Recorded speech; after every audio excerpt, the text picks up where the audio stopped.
ஏம்மா, அதுக்குள்ள அந்த மாமியார் கல்வி கொடுமையை ஸ்டார்ட் பண்ணிட்டாங்களா என்று கேட்டாள். நான் தான் அவங்களுக்கு வாரிசு கொடுக்க போறேனே, சோ என்ன ராணி மாதிரி பாத்துக்கிறாங்கக்கா. இங்க டிவோர்ஸ் பேப்பர் இருக்கு, வந்து சைன் பண்ணி தந்துட்டு போ என்று சொன்னாள் அக்ஷயா. அதை கேட்டதும் நித்யா மறுத்துவிட வேண்டும் என்றுதான் நினைத்தாள். ஆனால் என்ன செய்ய, எப்படி இருந்தாலும் இதை ஒரு நாள் பண்ணத்தான் போகிறோம் என்ற எண்ணம் வரவும் அவள் அங்கிருந்து பிரகாஷ் வீட்டிற்கு கிளம்பினாள். அவள் மீண்டும் அந்த வீட்டு வாசலில் கால் வைக்கும் போது ஏதோ திகார் ஜெயில் வாசலில் கால் வைப்பது போன்ற உணர்வு அவள் மனதில் தோன்றியது. அதே நேரம் நித்யா வீட்டிற்குள் வருவதை பார்த்த வசுந்தரா, ஏய் அங்கே நில்லடி, யாரை கேட்டு நீ இங்க வந்த? உன்னதான் நான் இங்க வரக்கூடாதுன்னு சொல்லியிருக்கேன்ல என்று கேட்டார். இங்க பாருங்க, நான் ஒன்னும் ஆசைப்பட்டெல்லாம் இங்க வரல, எனக்கு ஒரு வேலை இருக்கு, அதை மட்டும் முடிச்சுட்டு போறேன் என்று சொன்னாள். அதை கேட்டவர், ஏய் எதுக்கடி வந்த? என் மருமக பொண்ணையும் என் பேர குழந்தையையும் ஏதாவது பண்ணலான்னு வந்தியா? உன்னாலதான் 4 வருஷமா ஒரு குழந்தை பெற்று தர முடியல, இப்போ எங்களுக்கு இருக்கிற சந்தோஷத்தையும் கெடுக்க பாக்குறியா என்று சரமாரியாக கேள்வி கேட்டார். நித்யாவிற்கு வந்த கோபத்தில் எதையாவது தூக்கி தன்னுடைய மாமியாரை அடிக்க வேண்டும் போல இருந்தது. ஆனாலும் அவள் அமைதியாக இருந்தாள். அப்போது வசுந்தரா அருகே வந்த அக்ஷயா, ஐயோ ஆண்டி ப்ளீஸ், நீங்க அக்காவை எதுவும் சொல்லாதீங்க. அவ என்ன வேணும்னேவா குழந்தை பெத்துக்காம இருந்தா? அவளால முடியல. இப்படி இருக்கிறவங்களெல்லாம் நம்ம குறை சொல்லக்கூடாது ஆண்டி என்று சொன்னாள். எப்பா சாமி, இது உலகமாக நடிப்புடா என்று நினைத்த நித்யா, இங்க பாருங்க, உங்க நாடகத்தை பார்க்க எல்லாம் எனக்கு டைம் இல்ல, சோ எங்க டாக்குமெண்ட் இருக்குன்னு சொல்லு, நான் அதை சைன் பண்ணிட்டு போறேன் என்று சொன்னாள். அக்கா நீ பிரகாஷ் ரூமுக்கு போ, நான் வரேன் என்று சொன்னாள். இத்தனை நாட்களாக தாங்கள் ஒன்றாக இருந்த அறைக்கு இன்று இவள் வழி சொல்கிறாள் என்று நித்யாவிற்கு வேதனையாக இருந்தது. இருந்தாலும் அவள் அமைதியாக சென்றாள். கொஞ்ச நேரத்தில் அங்கே வந்த அக்ஷயா, அக்கா எப்படி இருக்கா என்று கேட்டாள். இந்த மாதிரி ஜெயில இருந்து எஸ்கேப் பண்ண பிறகு ரொம்ப நல்லா இருக்கேன், டிவோர்ஸ் பேப்பர் எங்க என்று கேட்டாள். அதை கேட்ட அக்ஷயா, அந்த டேபிள் மேல இருக்கக்கா, நீயே போய் எடுத்துக்கோ, நான் இப்ப கர்ப்பமா இருக்கிறதுனால இவ்வளோ வெயிட் தூக்க கூடாது என்று சொன்னாள். வார்த்தைக்கு வார்த்தை அவள் கர்ப்பமாக இருப்பதை நினைவுபடுத்துவது நித்யாவிற்கு சுத்தமாக பிடிக்கவில்லை. அதனால் அவள் அமைதியாக சென்று அந்த பேப்பரை எடுக்க, அப்போதுதான் அதன் கீழே அக்ஷயா மற்றும் பிரகாஷ் கல்யாண பத்திரிகை இருப்பதை பார்த்தாள். ஓஹோ, இதுக்காக தான் இவன் நம்மள வர வச்சா போல என்று நினைத்தவள் முகத்தில் எந்தவித ரியாக்ஷனையும் காட்டாமல் அமைதியாக அதை படித்து பார்த்துவிட்டு சைன் போட்டாள்.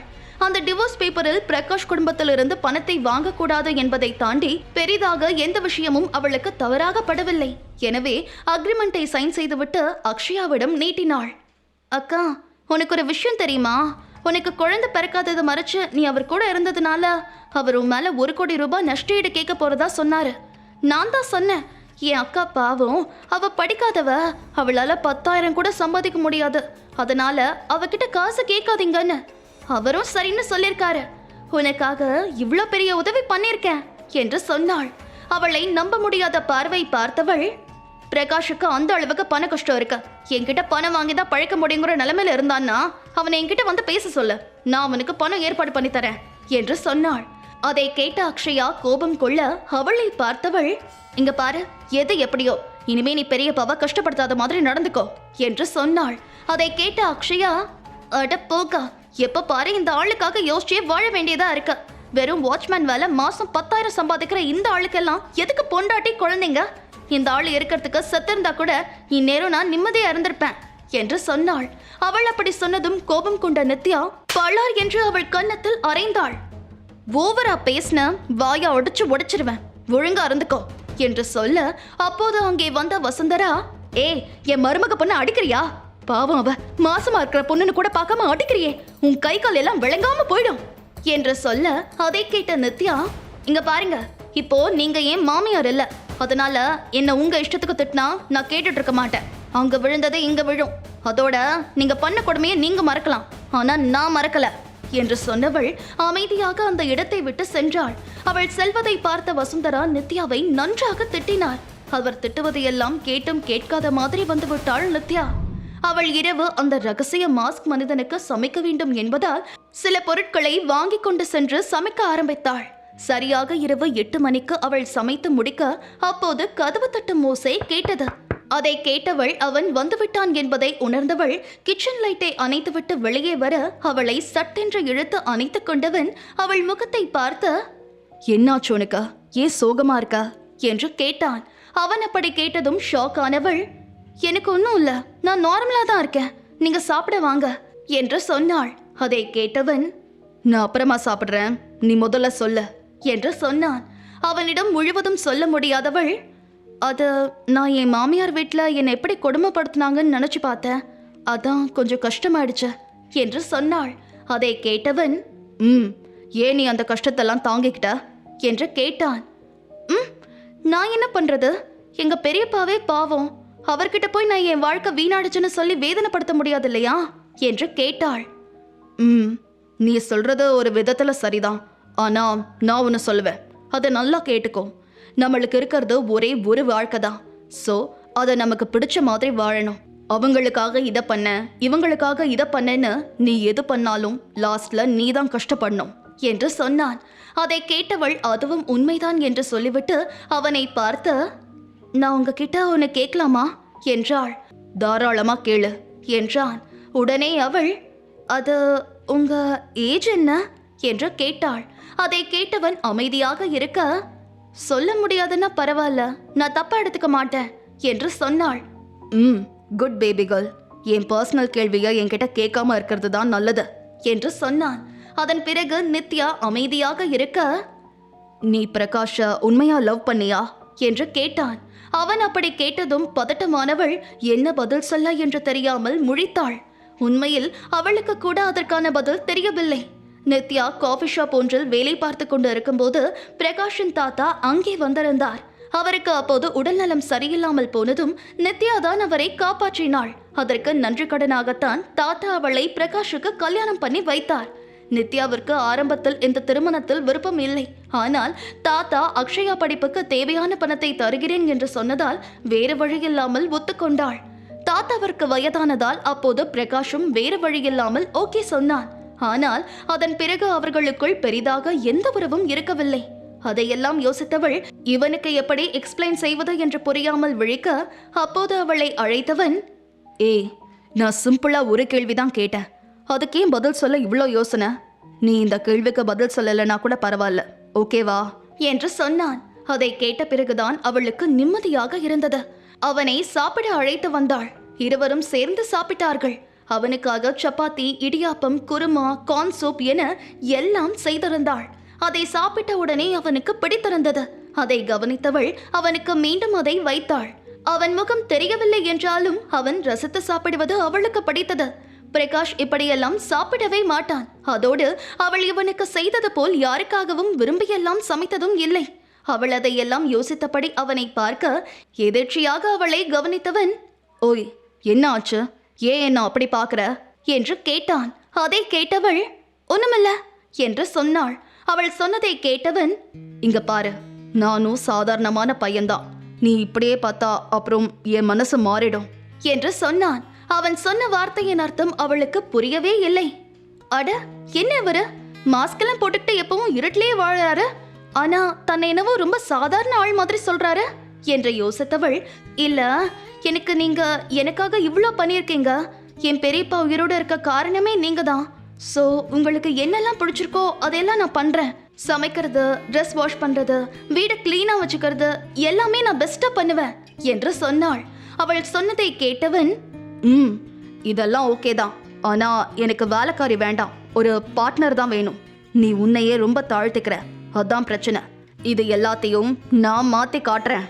அடுத்த நாள் காலை எழுந்திருக்கும் போது அவன் இல்லை. மணி 8 தாண்டி இருந்தது. நித்யா பிரகாஷ் வீட்டில் இருந்தவரை அவளை வசுந்தரா இவ்வளவு நேரம் தூங்க விட்டதே இல்லை. அவளுக்கும் நிம்மதியாக அங்கே உறக்கம் வந்ததில்லை. ஆனால் இங்கே வந்த பிறகு அவளுக்கு நிம்மதியான உறக்கம் இருந்தது.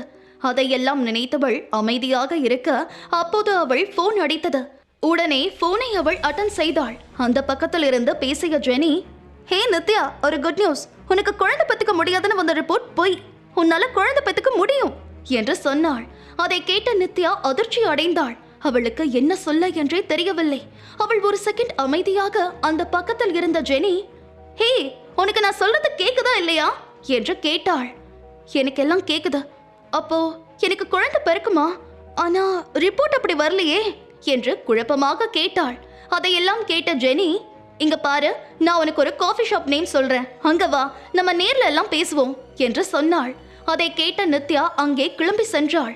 அவளை பார்த்ததும் ஜெனி, உனக்காக தான் நான் வெயிட் பண்ணிட்டு இருந்தேன். நீ முதல்ல இந்த வீடியோவை பாரு, இதை பார்த்தா உனக்கு எல்லாம் புரியும் என்று சொன்னாள். அதை கேட்ட நித்யா வீடியோவை பார்க்க அதில் அக்ஷயா லேபில் வேலை செய்யும் ஒருவருக்கு பணம் கொடுப்பது தெளிவாக பதிவாகி இருந்தது. அதையே கொஞ்ச நேரம் பார்த்த நித்யா அதை ஜெனியிடம் கொடுக்க, ஜெனி அவளை பார்த்தவள், இங்க பாரு, இந்த திருட்டு குட்ட அக்ஷயா தான் ஒரு ரிப்போர்ட்டை மாத்த சொல்லியிருக்கா. அதனாலதான் ஒரு ரிப்போர்ட் மாறி வந்திருக்கு. 1000 தான் இருந்தாலும் கடவுள்னு ஒருத்தர் இருக்காரு தான், அதனாலதான் இவன் மாட்டிருக்கா. பொதுவா இந்த கேமரா கைனகாலஜி டிபார்ட்மெண்ட் கிட்ட தான் இருக்கும். ஆனா அந்த கேமரா நேத்து தான் ரிப்பேர் பண்ணாங்க. சோ கொஞ்சம் ஆங்கிள் மாறி இருக்கு, அதனாலதான் இவன் மாட்டிருக்கா என்று சொன்னாள். இதையெல்லாம் கேட்ட நித்யாவிற்கு கஷ்டமாக இருந்தது. ஹே, இவ இதெல்லாம் எதுக்கு பண்ணா? நான் அவளுக்கு நல்லது தானே பண்ண என்று கேட்டாள். அடிப்போடி பைத்தியக்காரி, நீ நல்லது பண்ண அவளும் உனக்கு நல்லது பண்ணுவாளா? எனக்கு என்னவோ அவ பல நாளா இதுக்கு பிளான் பண்ணி இருப்பாளோன்னு தோணுது. ஏன் தெரியுமா, இந்த பணத்தை கூட அவ உன்னை உன் மாமியார் டெஸ்ட் எடுக்க கூட்டிட்டு வரதுக்கு முந்தின நாள் தான் கொடுத்திருக்கா. அதோட அவ இப்போ கர்ப்பமா இருக்கா. இதெல்லாம் அவ பக்காவா பிளான் பண்ணாதான் பண்ண முடியும். சோ இது ரொம்ப நாள் பிளானா தான் இருக்கும் என்று சொன்னாள். நீ சொல்றதும் உண்மைதான். ஆனா இந்த வீடியோ வச்சு நம்ம என்ன பண்றது என்று கேட்டாள். வெத்தலை பார்க்க போடலாம். கேக்குற பாரு கேள்வியா. இதை எடுத்துட்டு நம்ம உடனே அந்த மாங்கமடையும் பிரகாஷ பார்க்க போலாம். அவன்கிட்ட இந்த வீடியோவை காட்டலாம். அப்புறம் இருக்கு அந்த அக்ஷயாவுக்கு கச்சேரி என்று சொன்னாள். அதை கேட்ட நித்யா, அதெல்லாம் ஒன்றும் வேண்டாம் ஜெனி. நீ என்ன நினைக்கிற? அக்ஷயா தப்பு பண்ணான்னு தெரிஞ்சா அவன் அவளை விட்டுட்டு என் கூட வந்துருவான்னா? நிச்சயமா இல்ல. அவன் பக்கம் தான் நிப்பான். ஏன்னா இப்ப அவ கர்ப்பமா இருக்கா என்று சொன்னாள். சரி, ஓகே, அப்போ நம்ம அவன்கிட்ட எதுவும் சொல்ல வேண்டாம். ஆனா அதுக்கு பதிலா உனக்கு குழந்தை பிறக்குங்கிற உண்மையை சொல்லி அவங்க இத்தனை நாள் உன்னை பண்ண டார்ச்சருக்கு நஷ்ட ஈடா பல கோடி பணம் கேட்கலாம் என்று சொன்னாள். அதெல்லாம் செட் ஆகாது ஜெனி. அவங்களே வேண்டான்னு சொல்றோம், அவங்க காசு மட்டும் எதுக்கு என்று கேட்டாள். ஐயோ, நீ ஏன் இவ்வளவு நல்லவளா இருக்க? சரி, அதை விட உன் வாழ்க்கையில மாஸ்க் போட்டுட்டு ஒரு நல்லவன் சுத்திட்டு இருக்காரே, அவர் எப்படி உன்னை பாத்துக்கிறாரு என்று கேட்டாள் ஜெனி. இது வரைக்கும் என்ன நல்லா தான் பாத்துக்கிறாரு என்று சொன்னாள். நல்ல விஷயம். அப்ப நீ அவரையே கல்யாணம் பண்ணிக்கோ. எனக்கு தெரிஞ்சு அவர் பிரகாஷை விட பெரிய பணக்காரனா தான் இருப்பாருன்னு நினைக்கிறேன். சோ ப்ரப்போஸ் பண்ணா கல்யாணம் பண்ணிடு. அப்புறம் நம்ம அந்த அக்ஷயாவை இஷ்டத்துக்கு வெறுப்பேத்தலாம் என்று சொன்னாள். இன்னொருத்தர் வெறுப்பேத்த எல்லாம் கல்யாணம் பண்ண முடியாது. எல்லாம் நடக்கிறப்போ நடக்கட்டும் என்று சொன்னாள். அதை கேட்ட ஜெனி சரி என்று தலையசைத்தவள். ஓகே, நல்லவளே, எதுக்கும் நான் உனக்கு இப்ப இந்த வீடியோவை அனுப்புறேன். இன்னைக்கு இல்லைனாலும் என்னைக்காவது ஒரு நாள் யூஸ் ஆகும் என்று சொன்னாள். அதை கேட்ட நித்யா சரி என்று சொன்னவள். ஏன் ஜெனி, இந்த வீடியோல அவங்க பேசுறது எதுவும் கேட்கல? ஒருவேளை நம்ம தப்பா புரிஞ்சுக்கிட்டா என்ன பண்றது? எனக்கு குழந்தை பிறக்காதுன்னு தான் எனக்கும் தோணுது என்று சொன்னாள். அதை கேட்ட ஜெனி, ஐயோ கடவுளே, நீ ஏன் இப்படியெல்லாம் பேசிட்டு இருக்க? சரி, உனக்கு டவுட்டா இருக்குல்ல? ஓகே, அப்போ இன்னொரு டெஸ்ட் எடுப்போம். அதுல என்ன ரிசல்ட் வருதுன்னு பாப்போம் என்று சொன்னவள் அவளை இன்னொரு ஹாஸ்பிட்டல் அழைத்து சென்று டெஸ்ட் எடுத்தாள். ரிப்போர்ட் அன்றே வந்துவிடும் என்று ஹாஸ்பிட்டலில் சொல்லிவிட நித்யாக்குத்தான் பதட்டமாக இருந்தது. ஒரு வழியாக ரிப்போர்ட் வந்துவிட அதை பிரித்து பார்த்தவளுக்கு அதிர்ச்சி காத்திருந்தது.